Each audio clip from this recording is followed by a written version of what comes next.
Hello guys, and welcome back to a brand new video. As you can see here, I have a little bit of a different setup than usual. Then again, my usual isn't really that usual. So yeah, I have, as you can see here, I have a laptop with some notes that I'm going to be referencing throughout this video. So if I'm not looking at you guys necessarily the whole time, you know why that is. I have somewhat of a script written here that'll help me throughout this video, and I'm sort of into this whole filming and doing stuff by myself, so hopefully you guys can bear that with me, and we'll get started with today's topic, which will be journaling and my personal journey and why you and I should journal.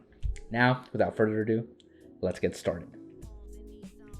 So, I'm Ricardo, and today I'm going to be asking a very important question: why you and I should journal. So I first came across this question when watching videos from channels such as Nathaniel Drew and Matt D'Avella. For those of you who know who those channels are, you kind of already probably know what their content is about and why I decided to make this video today. This video is very much inspired by those channels because they sort of introduced me to journaling and why journaling has become such an important part of my daily life, or why it had become such a very important part of my daily life. And I'll explain a little bit of that distinction in just a minute. What makes this video different is my personal journey with journaling.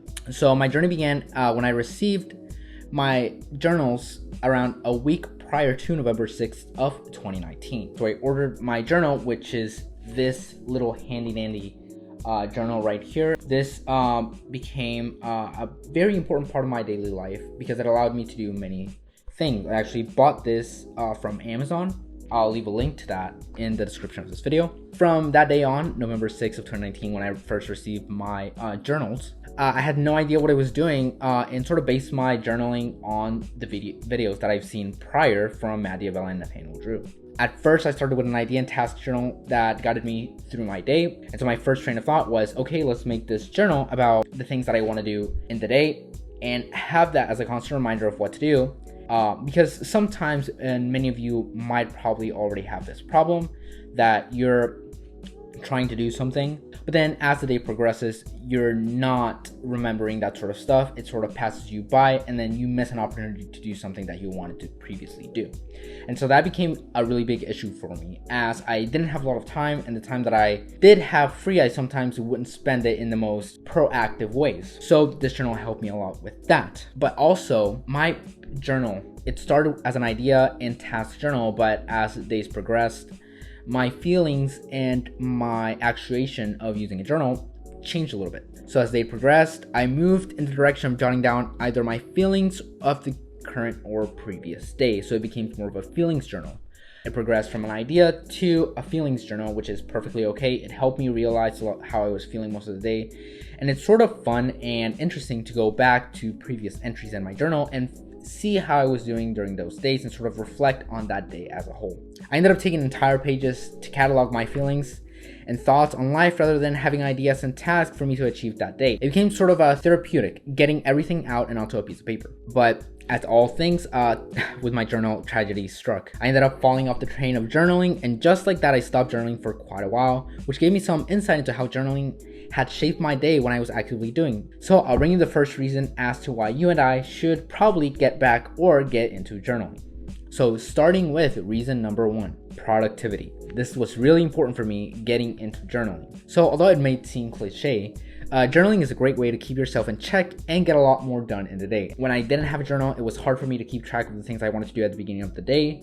But once I acquired the journal and I was able to actively write down the stuff that I wanted to do and keep this journal with me, I was able to go back and look at the things that I wanted to do and have that more pressuring feeling of having something to do. This was especially true when I started journaling. Having to write down what I wanted to get done in that day provided another sensory input that allowed me to better remember my goals even if I wasn't actively looking at my journal.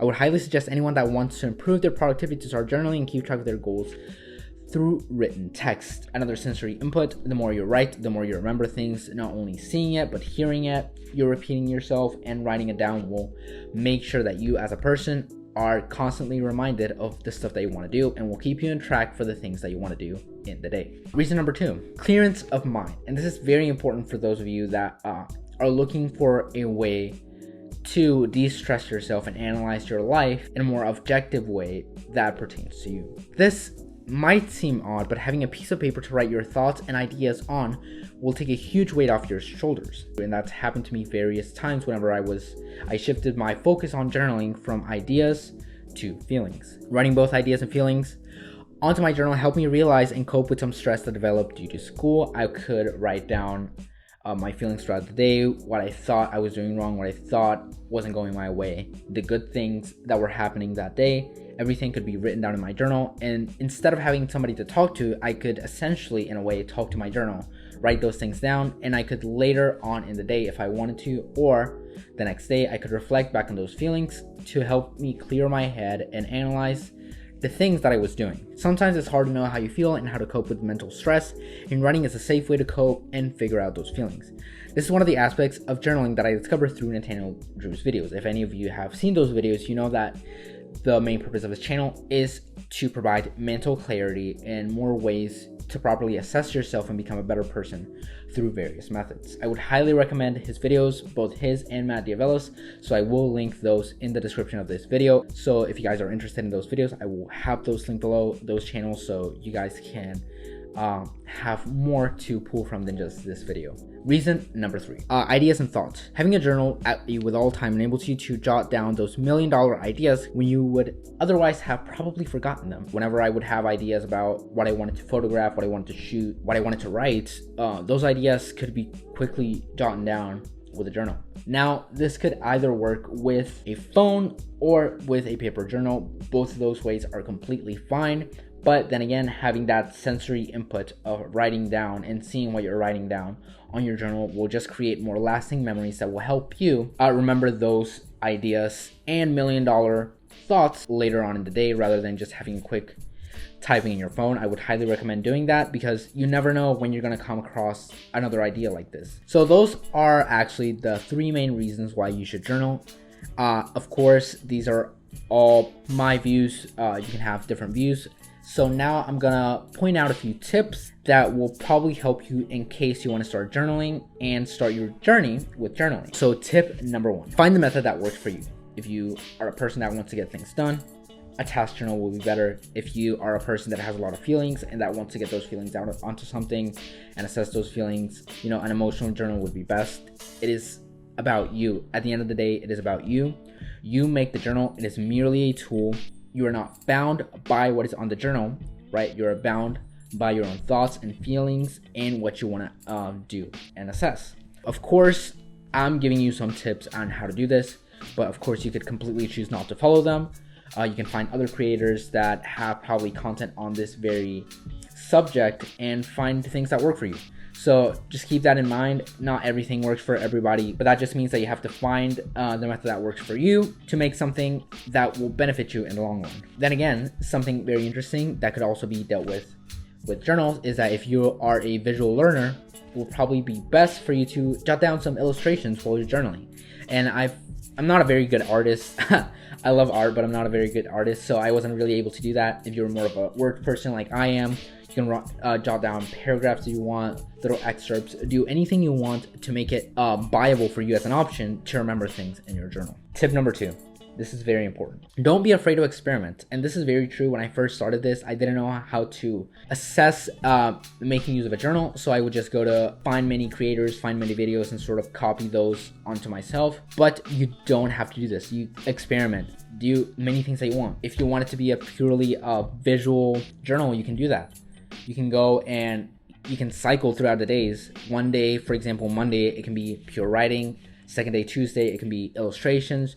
Third day, it can just be notes. Fourth day, it can just be tasks that you want to do. Experiment and find something that works for you. Don't be afraid to make something silly out of it. Don't be afraid to have a messy journal. Don't be afraid to make complete trash out of every page. It's a journal. That is literally what it's meant to do, right? You're meant to experiment. You're meant to break this down. You're meant to make the most use out of this journal. And honestly, those tearings, those pages, those absolute terrible ideas that you may have will only help you in the end, because you'll be able to look back on these ideas, reflect on those, and become a better person, which is one of the things I really enjoy about having a journal. It makes me realize who I am as a person, and it makes me progress throughout the day having a journal. The truth is that it is all about helping you become a better person yourself. This is merely a tool. It'll only help as much as you want it to.